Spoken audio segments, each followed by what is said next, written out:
Auzubillahiminash-shaytanir-rajim. Bismillahir-rahmanir-rahim. Dear students, in a previous lecture we have done the time to reach the maximum height. आज इससे आगे continue हम करेंगे. Let's suppose consider a projectile is projected at a certain angle like this, at a certain angle theta with the initial velocity v naught. अगर इसको आप resolve करेंगे तो इसके दो कंपोनेंट्स बनेंगे. यहाँ पे क्या बनेगा बेटा, v नॉट x बनेगा, वो किसके होगा, v नॉट cos थीटा के.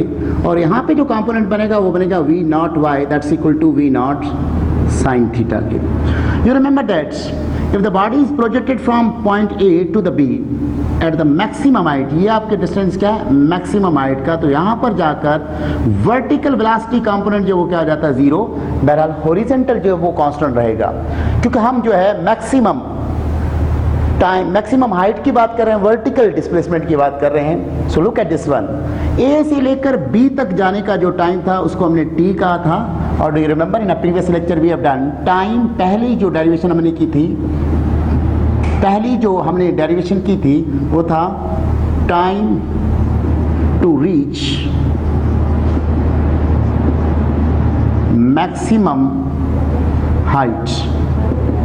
और याद होगा आपको इसका फार्मूला हमने ड्राइव किया था, T is equal to we not sine theta over G. That formula we have done. वो A से लेकर B तक जाने का टाइम जो था T बराबर किसके था, v not sine theta over ji. So अब जब A से लेकर B तक जाने का टाइम T है तो इतना ही डिस्प्लेसमेंट, यहाँ से डिस्टेंस ये है B से C तक का.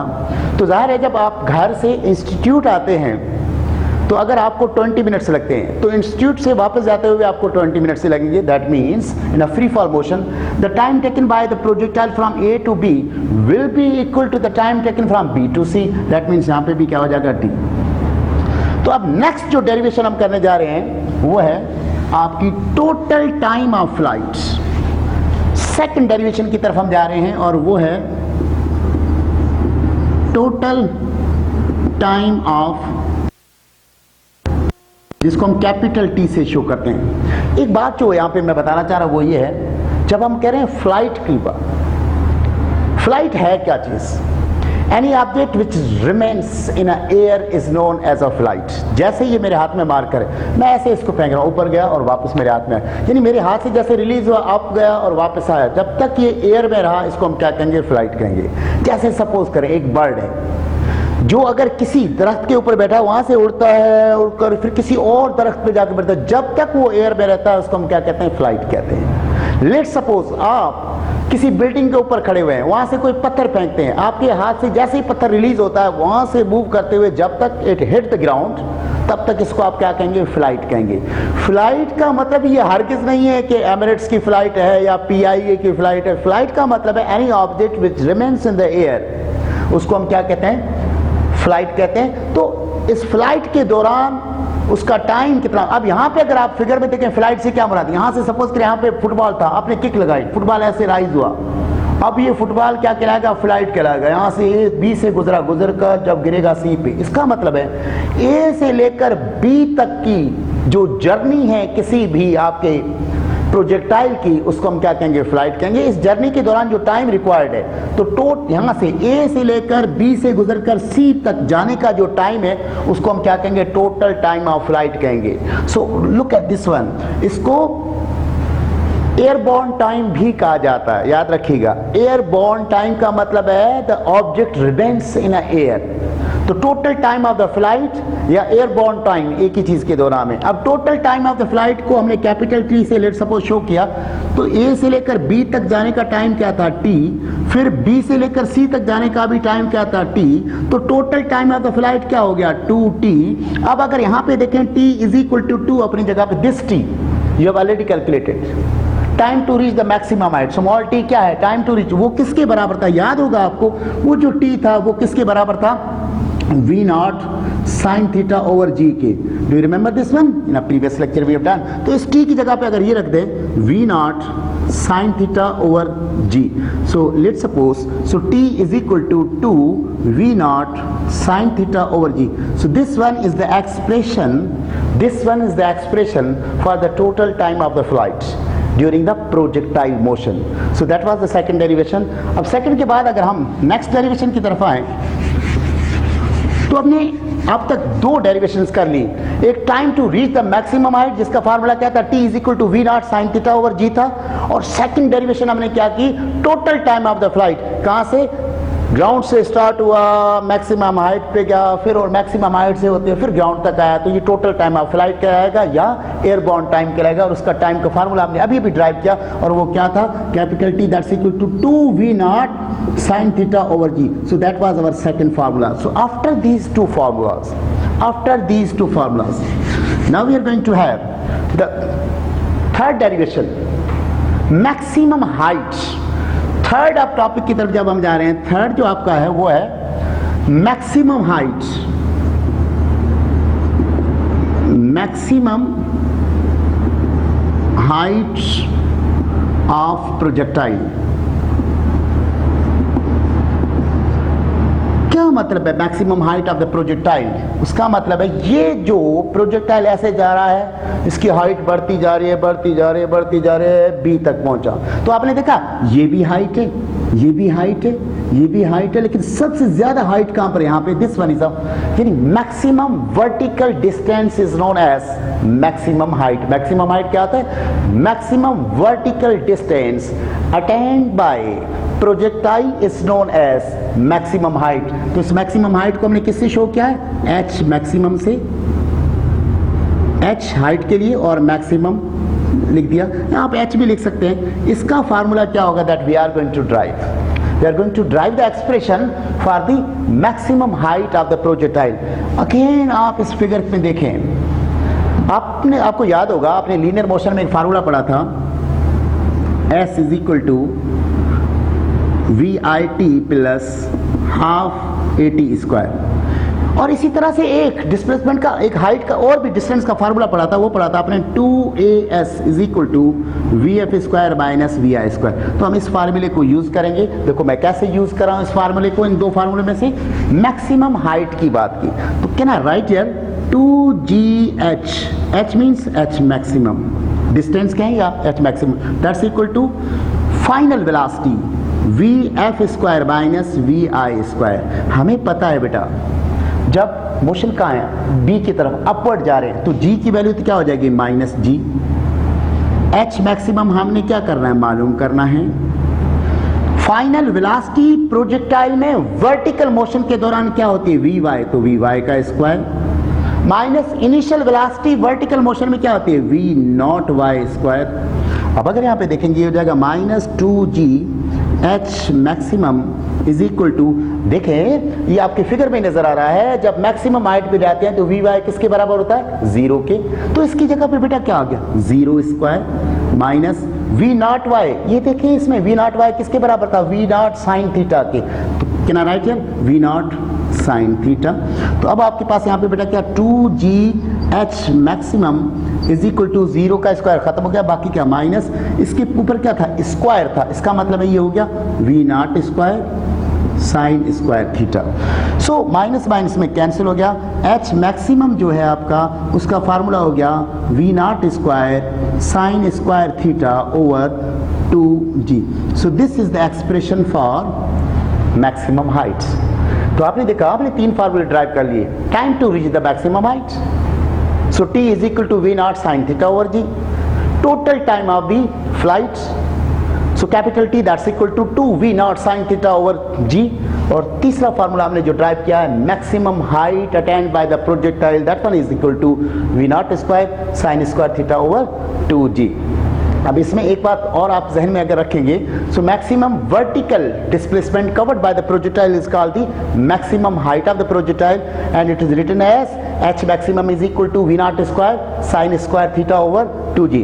It depends on the initial velocity, it depends on the angle of the projection, and it's also, but G is taken a constant, that's why it depends on the two things. One initial velocity, other one is angle. So look at this one. After that we are going to the next derivation.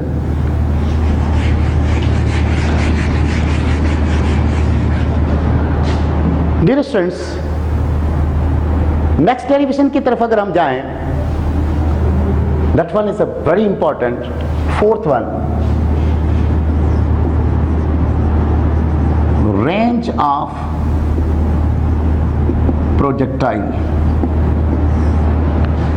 पहले तो आप ये समझें कि range है क्या चीज, पहले तो ये आपका क्लियर हो, तो उसके बाद रेंज ऑफ द प्रोजेक्टाइल हम इसका फार्मूला ड्राइव करेंगे। लुक एट दिस वन बेटा, अगर सपोज करें ये एक बिल्डिंग है, यहां से आपने स्टोन थ्रो किया, ऐसे जाके नीचे गिरा, तो पॉइंट ऑफ द प्रोजेक्शन ये थी और पॉइंट ऑफ लैंडिंग ये। प्रोजेक्शन से लेकर जहां लैंडिंग हो, टेक ऑफ से लेकर लैंडिंग तक का ये जो डिस्प्लेसमेंट होता है, इसको कैपिटल एक्स से शो करते हैं, इसको हॉरिजॉन्टल डिस्प्लेसमेंट कहते हैं। अब अगर आप नीचे खड़े हुए हैं और यहां पे कोई एक बिल्डिंग है, आपने यहां से कोई फुटबॉल जो किक आउट किया और इस बिल्डिंग के ऊपर जाके गिर गया, तो टेक ऑफ पॉइंट क्या थी, दिस वन, और लैंडिंग पॉइंट क्या थी, इनके बीच में डिस्प्लेसमेंट जो होगा उसको भी हॉरिजॉन्टल डिस्प्लेसमेंट कहेंगे और उसको कैपिटल एक्स से शो करेंगे। अब एक और चीज की तरफ हम जा रहे हैं बेटा, अगर दो बिल्डिंग सेम हाइट की हैं, एक बिल्डिंग ये है, बिल्कुल इसी सेम हाइट की एक और बिल्डिंग है, आपने यहां से एक फुटबॉल को किक किया और इस बिल्डिंग पे जाके गिरा, तो आप देखें टेक ऑफ और ये लैंडिंग, क्या इन दोनों का लेवल सेम है? अगर टेक ऑफ पॉइंट और लैंडिंग पॉइंट दोनों सेम लेवल पे आ जाएं, तो उनके बीच में जो हॉरिजॉन्टल डिस्प्लेसमेंट जिसको हमने एक्स कहा था, उसको एक्स से शो करने के बजाय उसको आर से शो करते हैं और उसको हॉरिजॉन्टल रेंज कहते हैं। When the take off and the landing point are both at the same level, then the horizontal displacement between these two points is known as range of the projectile। जैसे ground पे आप खड़े हुए हैं बेटा, बस ये लास्ट पॉइंट, लास्ट एग्जांपल करें, ये आप ग्राउंड पे खड़े हुए हैं, यहां से आपने बॉल को किक किया, बॉल ऐसे एयर में गया और वापस जाके गिरा, तो ये क्या होगी, टेक ऑफ पॉइंट। लैंडिंग कहां पर हुई, हम ये मैक्सिमम हाइट हो गई, और लैंडिंग कहां पर हुई, यहाँ सी पे। तो ए से लेकर इस सी तक का ये जो डिस्प्लेसमेंट है, हॉरिजॉन्टल डिस्प्लेसमेंट एक्स, इसको एक्स के बजाय इसको आर से शो करते हैं और इसको कहते क्या है, हॉरिजॉन्टल रेंज कहते हैं। देखा आपने, ये पॉइंट और ये दोनों क्या है, सेम लेवल पे। Whenever the takeoff and the landing point of a projectile are at the same level, then the horizontal displacement between these two points is known as horizontal range। और horizontal range को हमने किससे show किया, R से। तो अब आप देखें इसका हम फार्मूला, आपको पता है बेटा, जब आप लफ्ज horizontal का यूज कर रहे हैं, जब आप वर्ड यूज करें हॉरिजॉन्टल का, लेट सपोज अगर यहाँ पे मैं छोटी सी फिगर आपके सामने बना दूं, यहाँ से ऐसे, तो यहाँ से लेकर यहाँ तक ये जो है, इसको हम क्या कहेंगे, हॉरिजॉन्टल रेंज कहेंगे। यानी पॉइंट ए से पहले हम कहाँ पे गए, बी पे, और बी से फिर कहाँ पे गए, सी पे। तो यहाँ आर तक जाने के लिए पहले डिस्टेंस, यहाँ पे बॉडी जा रही है बी तक, फिर बी से सी तक का डिस्टेंस कवर कर रही है। तो आपने देखा यहाँ ए से लेकर थ्रू द बी सी पे पहुंचते हैं, जिसको टोटल टाइम ऑफ फ्लाइट कहते हैं। यानी ए से लेकर सी तक का जो टाइम है वो क्या है, टोटल टाइम ऑफ फ्लाइट। अभी आपने पढ़ा था टोटल टाइम ऑफ फ्लाइट का फार्मूला क्या था, टी इज इक्वल टू क्या होता है, 2v0 साइन थीटा ओवर जी होता है। ये हम क्योंकि इसमें यूज करेंगे आगे चल के, इसलिए मैं पहले आपको बता रहा हूं। सेकंड, ये जो x है, x हॉरिजॉन्टल डिस्प्लेसमेंट, वो किसके बराबर है, r के है, जो हमें उसका फार्मूला ड्राइव करना है, मालूम करना है। अच्छा बेटा, जब हम हॉरिजॉन्टल मोशन की बात कर रहे हैं प्रोजेक्टाइल में, you know that there is no force in a horizontal direction, that's why this one is a uniform motion. वो जो आप तीन इक्वेशन यूज करते हैं, v f is equal to v i plus a t, या s is equal to v i t plus half a t square, या 2as is equal to vf square minus vi square, those three equations only used in accelerated motion। इसका मतलब है जब force होगी तो equation use होंगी, वरना नहीं होगी।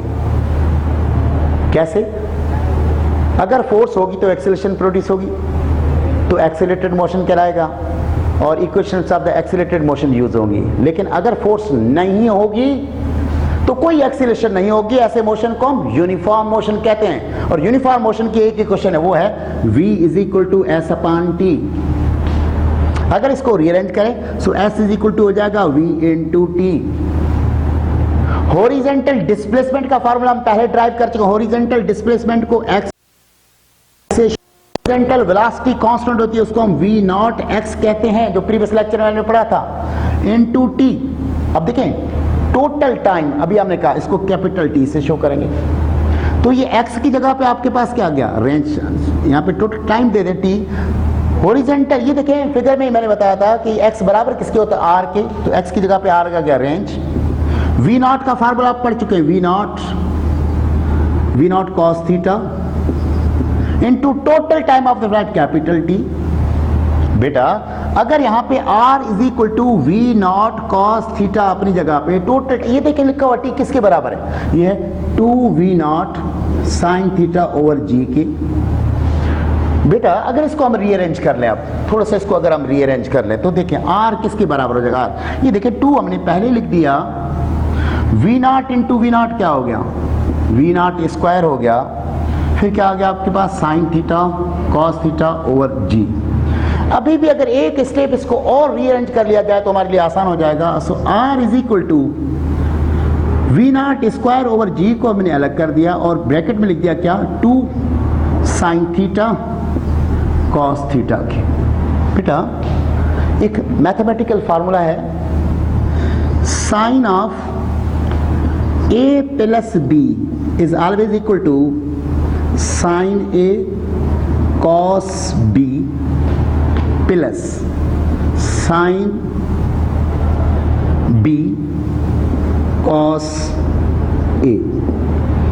अब अगर यहां पे मेरे पास साइन दोनों थीटा सेम हो, क्योंकि यहाँ पे थीटा है और यहाँ पे भी थीटा है, तो साइन थीटा प्लस थीटा अगर कहा जाए तो इसका मतलब हो जाएगा साइन ए की जगह पे क्या आ गया, ये इसको सपोज करें ये ए है और इसको सपोज करें ये बी है, sign theta cos theta plus sine theta cos theta. तो बेटा यहाँ पे देखो साइन थीटा प्लस थीटा क्या हो जाएगा, sine 2 theta is equal to, देखो sine theta cos theta plus sine theta cos, दोनों एक जैसे हैं तो क्या राइट है, 2 साइन थीटा कॉस थीटा। ये थी आपके पास ट्रिग्नोमेट्रिक आइडेंटिटी। अब अगर इस फार्मूले में हम आ जाएं, किस फार्मूले में, इस फार्मूले, तो देखें when you put over here, so देखें बेटा ये r is equal to we not square over g, तो अपनी जगह पर ये देखो 2 साइन थीटा कॉस थीटा पूरा किसके बराबर है, 2 साइन थीटा कॉस थीटा पूरा किसके बराबर, साइन ऑफ 2 थीटा के। इसका मतलब इसकी जगह पर हम क्या रख सकते हैं, साइन ऑफ 2 थीटा रख सकते हैं। तो डियर स्टूडेंट्स इस तरह से आपका अब जो फार्मूला फाइनल फार्मूला बना है, r is equal to we not square sine of 2 theta over ji. So this is the expression for the horizontal range. I think is it clear. Horizontal range का formula क्या, r is equal to we not square sine of 2 theta. इसमें एक चीज, ये तो formula generally आपकी book में है, एक और चीज इसमें लाना चाह रहे हैं। अभी आपने देखा एक इसका अजम्पशन और भी है, इसका एक फार्मूला और तरह से भी हो सकता है। हमने अभी फार्मूला ड्राइव करते हुए एक जगह पे लिखा था r is equal to we not square into 2 sine theta cos theta over g, ऐसे हमने लिखा था। अगर इसको थोड़ा सा मैं रीअरेंज करूं, सो r इज इक्वल टू, भाई 2 को अलग कर दिया, ये साइन थीटा के साथ एक वी नॉट साइन थीटा के साथ मैंने रख दिया, और एक वी नॉट जो है मैंने किसके साथ रख दिया, कॉस थीटा के साथ रख दिया, और divided by G. So r is equal to 2 अपनी जगह पे, वी नॉट साइन थीटा अभी हमने पढ़ा था किसके बराबर है, वी नॉट के, कि ना राइट हियर। ये आपके पास हो गया 2 वी नॉट साइन थीटा किसके बराबर है, वी नॉट वाई के, और वी नॉट कॉस थीटा किसके बराबर है, वी नॉट एक्स के, whole divided by G. So this is another form of the range. आपके पास रेंज के 2 फार्मूले मैंने आपके सामने रखे, एक रखा in terms of the angle, एक रखा in terms of the rectangular components of the velocity. So ये दोनों कहीं ना कहीं न्यूमेरिकल्स में यूज होंगे जब हम हल करेंगे। So that was the formula for the range. अच्छा अब आप अगर आ जाएं मैक्सिमम रेंज इसका, ये तो थी range of the projectile. Next formula आपके पास है मैक्सिमम रेंज ऑफ प्रोजेक्टाइल। ये है क्या चीज मैक्सिमम रेंज? देखो बेटा अगर यहाँ पे आप खड़े होकर किसी स्टोन को ऐसे फेंक रहे ऊपर, ऐसे ऊपर जाता है जाके ऐसे गिरा, तो इसकी ये रेंज हो गई। आपने ऐसे फेंका तो ऐसे जाके ऐसे गिरा, तो ये रेंज हो गई। आपने ऐसे फेंका ऐसे जाके ऐसे गिरा, ये रेंज हो गई।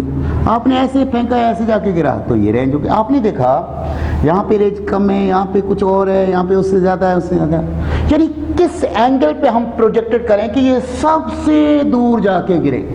आपने देखा होगा क्रिकेट खेलते हुए फील्डर जो होता है बाउंड्री पे, वो कभी थ्रो ऐसे नहीं फेंकता बल्कि किसी एक सर्टेन एंगल के साथ फेंकता है। किस एंगल पे फेंका जाए कि सबसे दूर जाके गिरे। दैट मीन्स मैक्सिमम रेंज के लिए कंडीशन क्या है?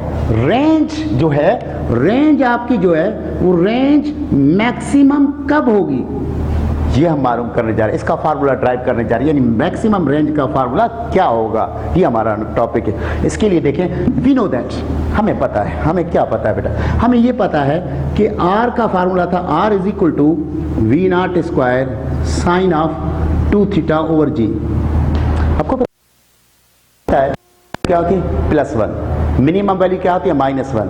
यानी इसका मतलब है साइन ऑफ 2 थीटा की अगर मैक्सिमम वैल्यू हो तो फिर रेंज भी क्या हो जाएगी? तो फिर रेंज क्या हो जाएगी? रेंज मैक्सिमम हो जाएगी। अब इस साइन थीटा की मैक्सिमम वैल्यू कैसे मालूम करें? तो देखें बेटा, sine of 2 theta is equal to +1।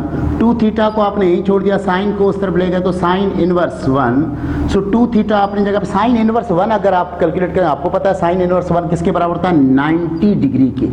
तो आपके पास थीटा किसके बराबर होगी? थीटा हो गई 90 डिग्री डिवाइडेड बाय 2। तो आपके पास थीटा बेटा क्या हो गई? 45 डिग्री। एक तो बात क्लियर हो गई कि अगर किसी भी ऑब्जेक्ट को 45 डिग्री पे प्रोजेक्ट करेंगे तो सबसे दूर जाके गिरेगा। That means at that time the range will be maximum. So range is said to be maximum if V not square sine of 2 theta कितनी रखी जाए? 45 degree. 45 degree. So divided by G. So R maximum is equal to we not square sine of 2 into 45 करेंगे तो क्या हो जाएगा? 90 degree divided by G. So R maximum is equal to we not square, sine 90 की value 1 होती है, divided by G. So R maximum का formula क्या हो गया? V not square over ji. So this is the formula for the maximum range. बेटा कुछ points जो है इसके रेंज के हवाले से, if the value of the launching angle is greater or less than the 45, then the range will be less than the maximum range. 45 से अगर वैल्यू कम होगी तब भी मैक्सिमम रेंज से वैल्यू कम आएगी, और अगर 45 से ज्यादा होगी तब भी रेंज आपकी जो है वो कम होगी। जैसे सपोज करें बेटा 45 पे अगर आप सपोज करें प्रोजेक्ट कर रहे हैं और बॉडी यहां पे गिर रही है। अब अगर 45 से अबोव एंगल 60 पे कर रहे हैं तो आपकी, या आप सपोज करें 45 डिग्री पे जब आपने की थी आपकी रेंज इतनी थी, अब अगर 30 पे करेंगे तब सपोज करें ऐसे आके गिरी। In both conditions if the angle is exactly at the 45 degree then the range will be maximum. 45 से ज्यादा करेंगे या 45 से कम करेंगे, दोनों सूरतों में रेंज आपकी मैक्सिमम रेंज से क्या हो जाएगी? कम हो जाएगी। तो ये देखिए, ये आपकी क्या है? ये मैक्सिमम रेंज है, ये आपकी मैक्सिमम रेंज है। और जब आपने 60 पे प्रोजेक्टेड किया, लेट सपोज 60 डिग्री पे किया, तो यहाँ पे आई तो देखिए ये जो आपकी रेंज लेट सपोज R1 है, और फिर आपने जब 30 डिग्री पे किया तो ये आपकी सपोज करें R2 है। तो आपने देखा R1 हो that is less than, that one is less than what? R maximum. या R2 है वो भी क्या? लेस है किससे? R मैक्सिमम के। तो एक बात तो क्लियर होगी आपकी कि अगर angle of the projection 45 degree से ज्यादा होगी या कम होगी, दोनों सूरतों में रेंज आपकी जो है मैक्सिमम रेंज से क्या हो जाएगी? कम। और मैक्सिमम रेंज कब होती है? जब एंगल आपकी क्या होती है? 45 डिग्री की। एक और चीज की तरफ हम जा रहे हैं बेटा, लेट सपोज दो एंगल्स का sum, when the sum of the two angles is 90 degree, complementary angles अगर हो, लेट सपोज एक जो है प्रोजेक्टेड किया गया इस तरह से 30 की एंगल पे, एंगल आपकी क्या? 30 डिग्री। एक को ऐसे प्रोजेक्टेड किया गया किस पे? 60 डिग्री पे। दोनों का सम कितना है? 90। तो याद रखना इस सूरत में ये अलग अलग नहीं, दोनों एक ही जगह पे जाके प्रोजेक्टेड होंगे, और दोनों एक ही जगह पे। यानी इसकी जो रेंज है 30 की वजह से लेट सपोज R1 वो बराबर होगी R2 के। When the sum of the two angle is 90 degree, in this case the both range will be equal. Let's suppose अगर एक को प्रोजेक्ट कर रहे हैं, थीटा जो है थीटा 1 है 80 डिग्री, दूसरी थीटा 2 है, इस पे सपोज करें रेंज है R1 और दूसरी एंगल है 10 डिग्री, इसकी रेंज है R2, तो 80 और 10 क्या हो रहे हैं, 90.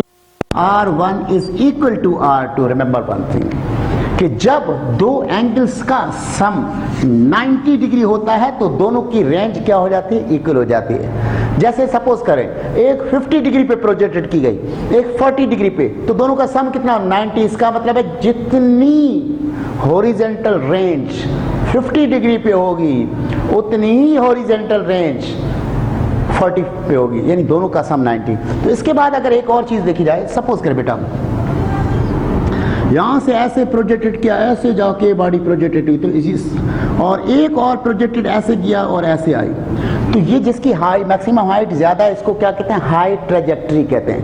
ये जो ट्रेजेक्ट्री आपकी क्या है, हाई ट्रेजेक्ट्री है. और ये जो आपकी है, मुझे पता है आपके जहन में लो होगा, लो नहीं है बल्कि ये क्या फ्लैट ट्रेजेक्ट्री है. ट्रेजेक्ट्रीज के हवाले से क्या कह रहे हैं, एक हाई ट्रेजेक्ट्री होती है और एक आपके पास क्या होती है, लो ट्रेजेक्ट्री होती है. बेटा उसके बाद एक और जो रिलेशन है ट्रेजेक्ट्री के बारे में आपको मैं बता चुका हूं, दोबारा से सुन लें. अगर एक प्रोजेक्टाइल यहां से प्रोजेक्टेड क्यों हुआ और ऐसे जाके गिरा, so this path of the projectile is known as a trajectory. Path followed by the projectile is known as trajectory. The path followed by the projectile during its projectile motion, that path is known as projectile trajectory या trajectory of the projectile. Projectile trajectory is also called position of the projectile. अब position 2 dimension में position कैसे हम show करते हैं, क्योंकि projectile motion है, motion in 2 dimension, that means there must be the relation between the two displacements, horizontal displacement as well as vertical displacement. So dear students, knowing the displacement along the vertical direction yani y and along the horizontal direction means x, the position of the projectile can be fixed, can be found when all such points are joined together. The projectile, the trajectory is being formed. तो अब अगर आप इसकी equation of the trajectory क्या होती है, तो next आपका टॉपिक क्या है, इक्वेशन ऑफ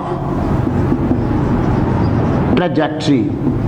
बेटा इक्वेशन ऑफ ट्रेजेक्ट्री कैसे मालूम करें, तो देखिए दो मोशंस का relation, horizontal motion as well as vertical, 2 parameters होते हैं. आपको पता है हॉरिजॉन्टल मोशन आपका क्या होता है, हॉरिजॉन्टल मोशन आपका यूनिफॉर्म होता है. उसका मतलब अभी मैंने फार्मूला पढ़ा था, x इज इक्वल टू किसके था, v naught x into T के था.